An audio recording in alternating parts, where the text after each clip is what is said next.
I think it's time we talked about sex.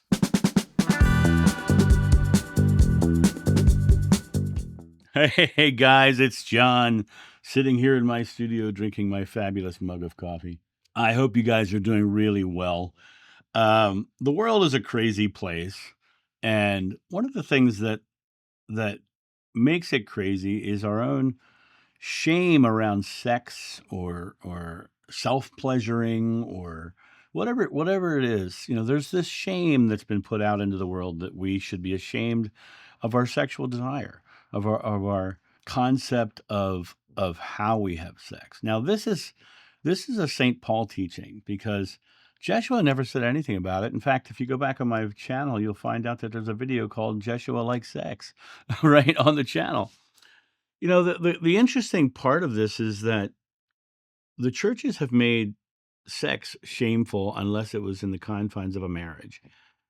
But the the concept of the natural functions of our body to procreate or the natural functions of our body to self-pleasure. There is this concept of children naturally hit puberty and they naturally start to self-pleasure.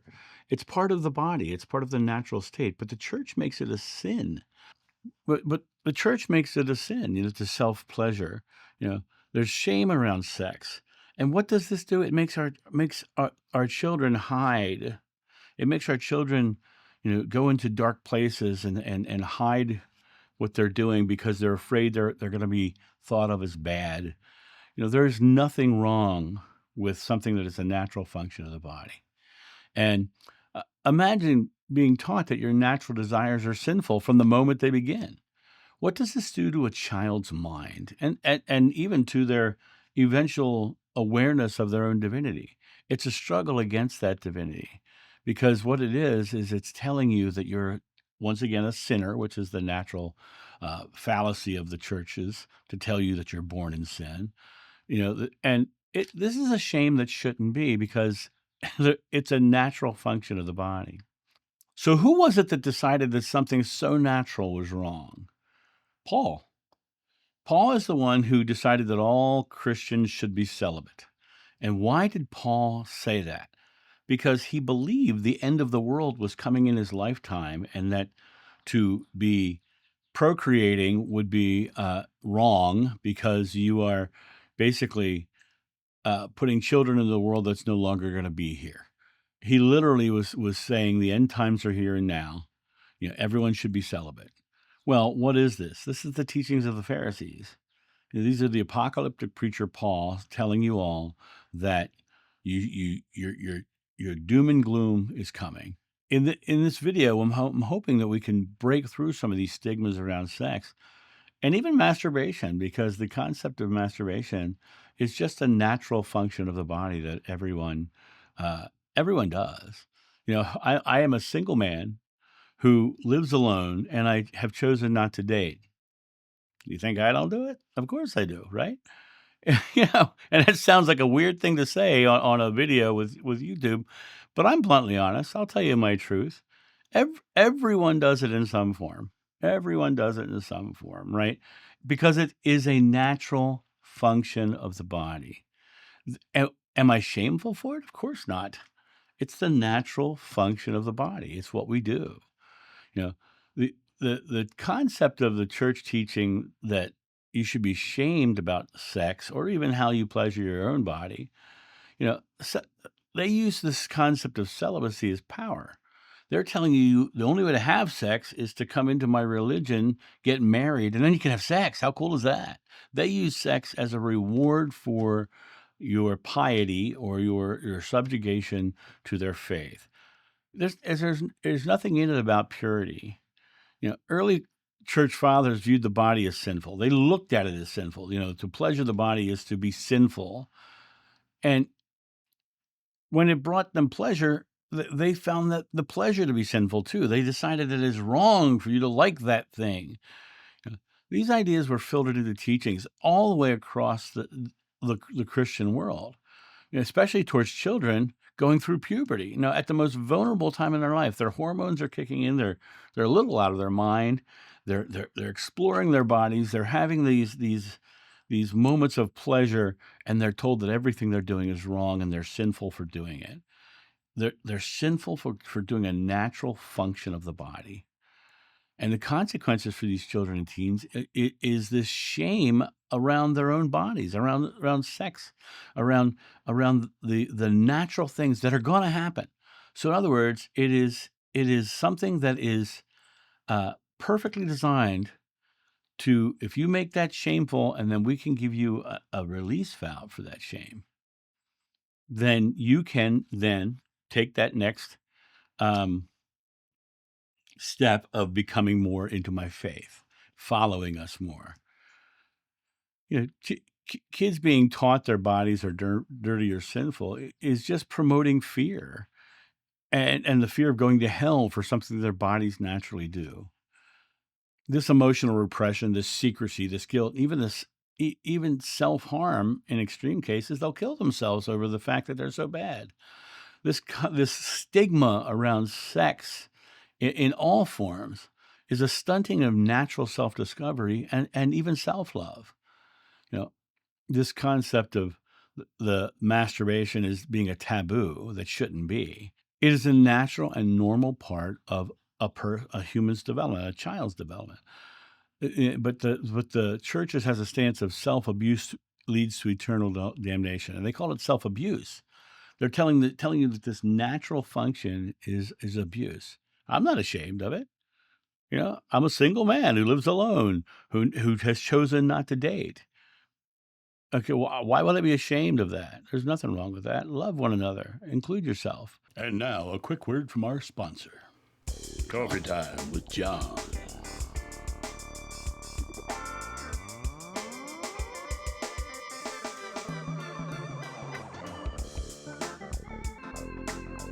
This channel runs off coffee, so get your coffee and tea at johnsjoe.com.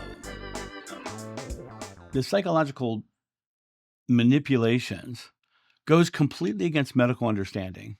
It goes completely against science. It goes completely against the natural functions of the body should be allowed to happen.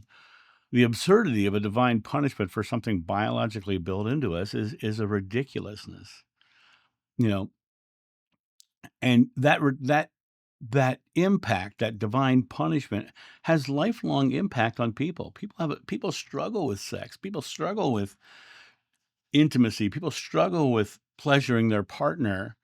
You know, you know, it I think the most loving thing you can do is do something for someone else that makes them feel good. It's a beautiful expression of love.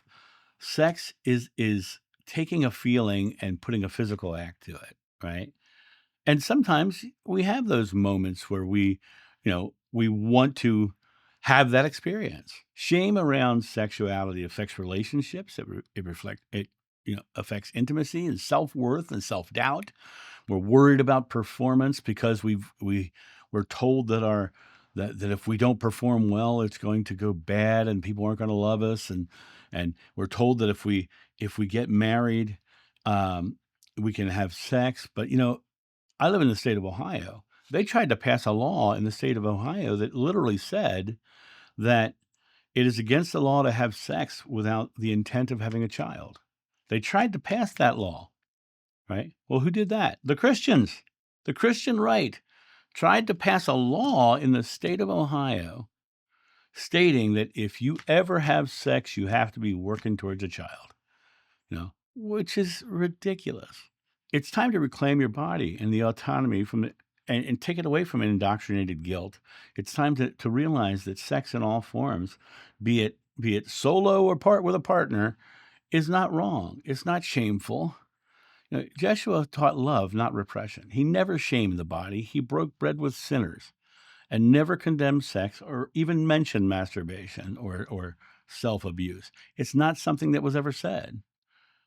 And the churches wound children by literally telling them, first of all, that they're born in sin. Second of all, as they come to that point of the time of in Catholic Church confirmation, which would be in alignment with the bar mitzvah in the Jewish faith, right? Right about that time, they start to tell you oh my God, that this whole sex thing is sinful, right? Well, they're saying that right at the time when that stuff's happening. They're saying it right at that time when your body is naturally in exploratory mode, you know? And the churches wound the children. They literally tell them to hide and be afraid because they're going to burn in hell. And then they feel bad about what they're doing because they've been told it's shameful. You Jeshua's message is about the heart, not controlling the body through fear. Releasing shame, reclaiming love is the method by which we get rid of this. Your bodies are divine. They're not dirty. Self-love includes accepting your full self, your body, your mind, your spirit. You know, there's nothing sinful about being a human. And humans have natural functions of the body.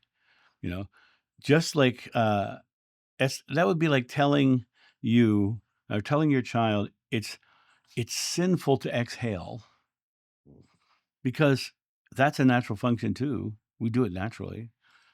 So question the teachings of these churches that are trying to scare you into these Pauline teachings for the specific method of shaming you to follow them. It's religious terrorism.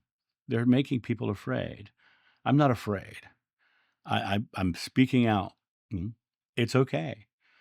I'm inviting you to question the teachings that breed shame rather than love, and realize that Jeshua said, "Love one another." He didn't say, "Shame each other until they're doing what you say that you want them to do." Shame is not sacred. Love is. You know, reach out for open, honest dialogue about sex, especially with children, as a path to healing, as a path to empowerment. Let them know that they're not bad. Let them know that they're not sinful. Let them know that they're beautiful, loving people having a natural experience, and create an open communication with them about it. And that in itself will free them from a lot of the shame and stigma and dogmas that have come around sex. And I say dogmas. All of that stuff that Paul taught was dogmas around sex. You know, and so understand if you are in a struggle with sexuality, you know, God is love, and love in any form is not wrong. Love in any form is not wrong. And even if you're pleasuring yourself, that's loving yourself. If you're pleasuring a partner, that's loving your partner, right? If you love someone of the same sex, it's not a sin, it's not shameful. If you have multiple partners and it's all open and free and loving, and there's no guilt or detrimental games that are being played, and it is truly an open relationship, and you all are on the same page, nothing wrong with that. If you are expressing love into the world through your body, and even using your body to give others a pleasurable experience, there's nothing wrong with it. There's nothing wrong with it. It's okay. And I know this video is going to be one of those ones that that people are going to be, oh my God, he said that. He said that. It doesn't matter, that, oh my God, he said that is the shame. It's the shame that people put upon around sex, right? And that is the key, is to realize that shame itself is originally from churches and now it's in society. You know, be the love, live the love, and live your body authentically. Do the things that are loving and caring, even for yourself. And I know this is a weird video to put on my channel, but as you know, I always speak my truth, and I never succumb to fear. I never succumb to fear. If someone were to come at me and try to make me shameful about my own sexuality, I would laugh. I would laugh because of the idea that my own sexuality is not shameful. Neither is yours, neither is theirs. Unless they're harming or doing unloving things, that's the only, and using sex as a weapon, then that's wrong, in my opinion. But doing a natural function and having a partner who you love and or that you want to have a beautiful loving encounter with, nothing wrong with it, even if it's by yourself. And and that's my thought on this. You guys have a great day, and I'll talk to you soon. See ya. Bye.